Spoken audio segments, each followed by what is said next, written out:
All right, joining me now here on the Matthew Filipowicz Show is David Halperin. David is the former director of Campus Progress, as well as the former vice president of the Center for American Progress. He currently writes for the Republic Report, which you can find at republicreport.org. You can also find him on Twitter at dhalpdc. David, thank you so much for being on the show today. I'm so glad to join you, Matthew.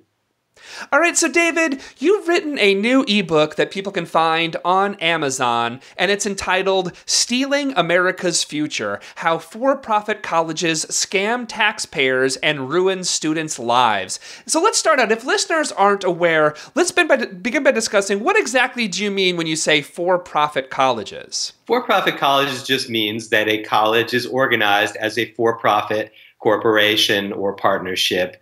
It means that people own the company, as opposed to it being a nonprofit organization or a government, a public college that's run by the government. And it's a perfectly fine idea to try to organize something that way. The problem is this industry, which has grown to a $45 billion a year industry and takes almost $33 billion from taxpayers, is actually quite often a very bad deal for students and also a terrible deal for taxpayers. Well, so where do those actual taxpayer subsidies come from? Let's start with there. How do they get the money, and what are they actually getting this money for? Well, we make a commitment in this country, which is a good thing, and I think probably we don't make enough of a commitment to provide grants and loans for students who are low income or middle income so that we can create opportunity and social mobility in this country. That's good. The problem is that these sharp operators from Wall Street have figured out that this is a gold mine, and they set up these schools that spend very little on education and spend a whole lot on advertising, marketing, and CEO salaries.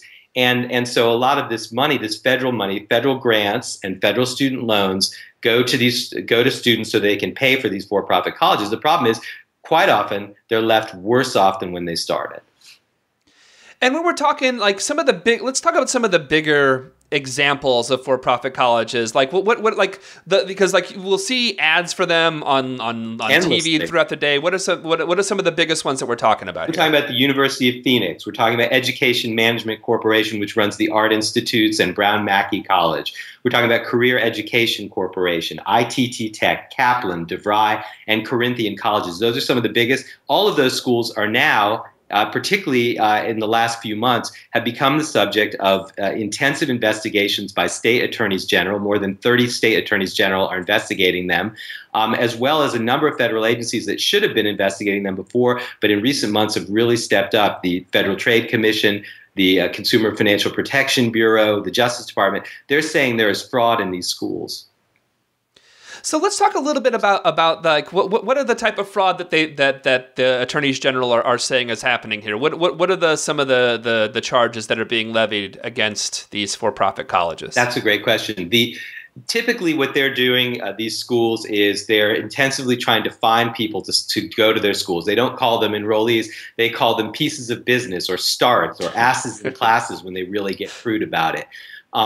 And what they're doing is, if you go online and say you might be interested in becoming a dental assistant, a nurse's aide, an auto mechanic, a diesel mechanic, a online coder, a video game designer, they find you, they see your interest, and they raise you. And they'll call you 5 times a day and ask you whether you want to come. Then they'll bring you in or get you on the phone, and they will be very, very coercive and deceptive. They will lie about the placement rates, the percentage of their students who get jobs. They'll say the school is affordable. They'll say that you can realize your dreams, and they will push you and say, isn't your life bad now? Who do they target? They target veterans, because veterans bring in extra money and certain advantages for them in terms of complying with the law.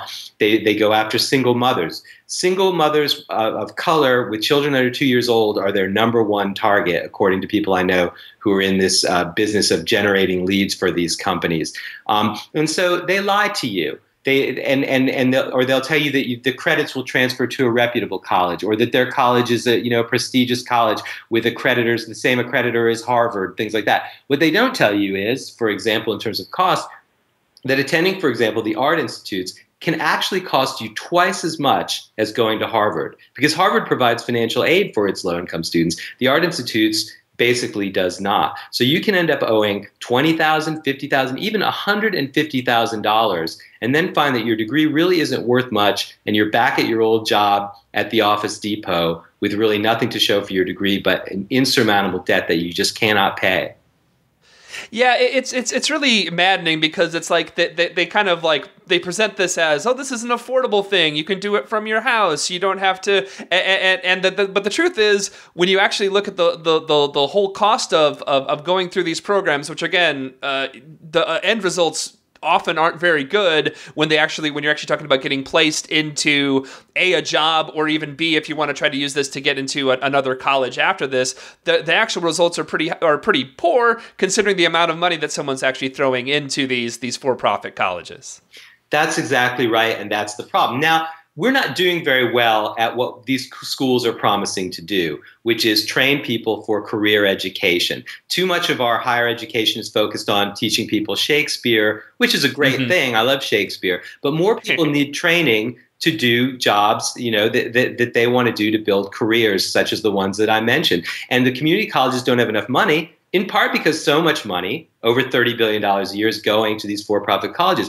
Those schools are so packed that they're in the business of turning students away. They're not doing enough for working adults, giving them online programs or programs at night. So everything is rigged to say that your only friend, if you're struggling, is a for-profit college. They're listening to you. They're telling you to come there and your life will change. But while there are some, I don't want to say they're all bad. There are some good programs. There are some good teachers and good students, even in the worst schools that I mentioned. But sure, many of these schools will ruin your life. And I talk to these students every day. And also, I talk to insiders, current and former employees of these schools, who really are disgusted with how cynical and how awful the innards of these companies are. The good news is that people are starting to get the message. Enrollment is down. Share prices are down. These companies are on the run, but they're not giving up. The way that they got to their privileged position was not through serving students. It was through lobbying, getting a privileged position in Washington so they could get this money, so the restrictions would fall away on the types of programs that could get the money. And now what they're trying to do desperately is to hang on to their privileged position by fighting against efforts by the Obama administration to crack down on the abuses.